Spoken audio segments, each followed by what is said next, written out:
Code to enhance लर्निंगच्या unplugged video मालिकेत आपले स्वागत आहे. संगणकाचा वापर न करता मजेदार ॲक्टिव्हिटीद्वारे संगणक आणि ॲप्लिकेशन डिझाईन करण्यासाठी वापरल्या जाणाऱ्या रोमांचक कॉम्प्युटर सायन्स संकल्पनाबद्दल जाणून घेण्यासाठी तयार व्हा आणि या नाविन्यपूर्ण क्षेत्रात भरभराटीसाठी तुमच्या 21व्या शतकातील कौशल्यांना चालना देऊया.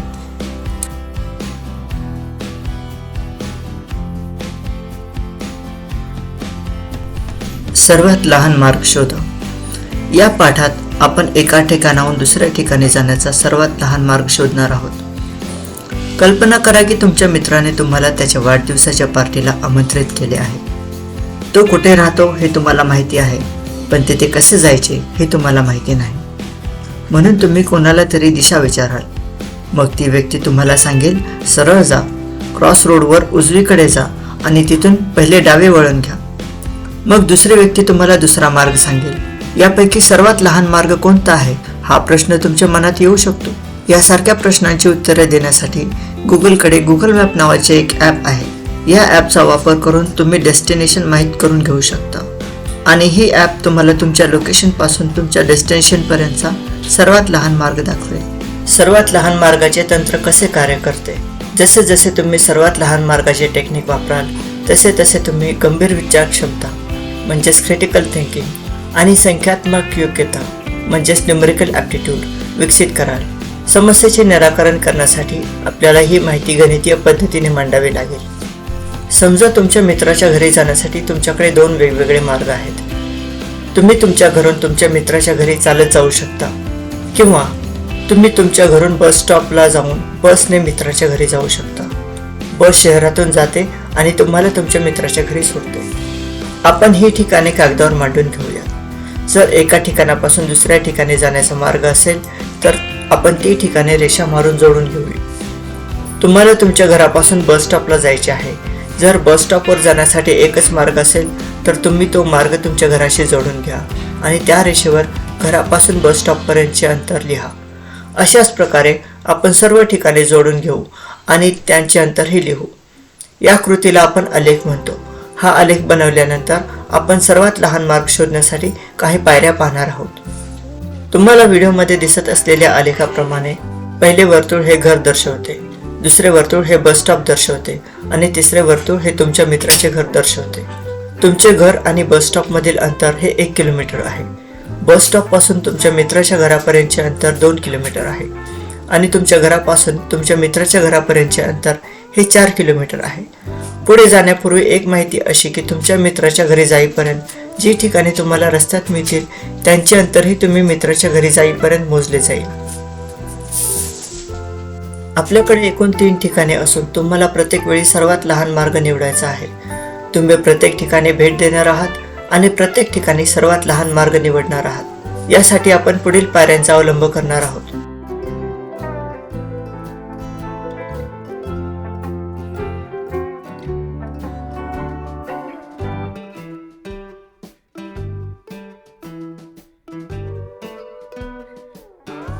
एक टेबल तयार करा.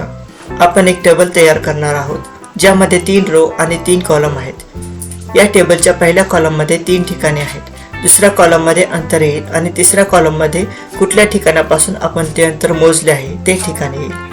आपण त्या ठिकाणांना A, B आणि C असे नामनिर्देश देऊ. A आपले घर, B बस स्टॉप आणि C मित्राचे घर.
पायरी 2, शेजारी शोधा. आपण ए पासून सुरुवात करू, कारण ए हे आपले घर आहे. आता स्वतःला एक प्रश्न विचारू की ए चे शेजारी कोण आहे? तर बी आणि सी हे आहेत आणि त्यांचे अंतर ए पासून अनुक्रमे 1 आणि 4 आहे. पायरी 3, टेबलमध्ये माहिती भरणे. तर आपण टेबलमध्ये जी माहिती मांडली आहे ती आपल्याला कुठून मिळाली आहे? तर ए या ठिकाणापासून मिळालेली आहे. या मूल्यावरून आपण असे म्हणू शकतो की ए कडे जाणारा सर्वात लहान मार्ग बी आहे, जो फक्त 1 किलोमीटर आहे. ए बद्दल काय तर मग ए हे आपले घर आहे आणि इथून आपल्याला कुठेही प्रवास करण्याची गरज नाही. ए चे 2 शेजारी आहेत, त्यापैकी आपण बी निवडणार आहोत कारण ते सर्वात कमी अंतर आहे. आता आपण ए पासून निघालो आहोत म्हणून ए ला टिक मार्क करू आणि बी च्या ठिकाणी पोहोचू. बी चे 2 शेजारी आहेत, ए आणि सी. ए पासून तर आपण निघालो आहोत म्हणून आपण ए ला दुर्लक्ष करू. बी चा पुढचा शेजारी आहे सी. बी पासून सी पर्यंतचे अंतर 2 किलोमीटर आहे.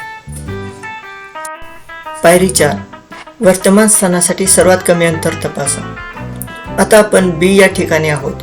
बी पासून सी पर्यंतचे अंतर 2 किलोमीटर आहे.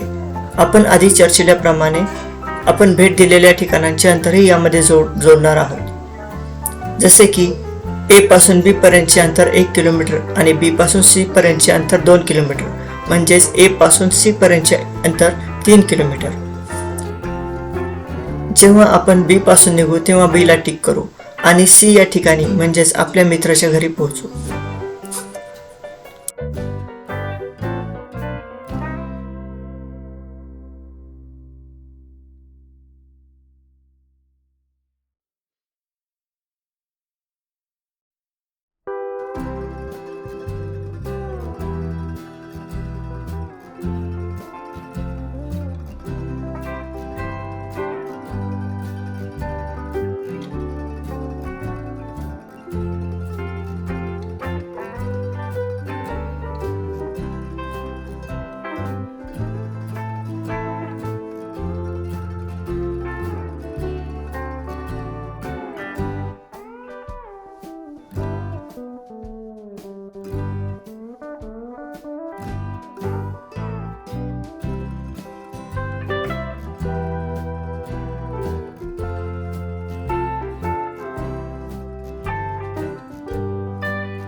तर आपण काय शिकलो याचा थोडक्यात आढावा घेऊयात.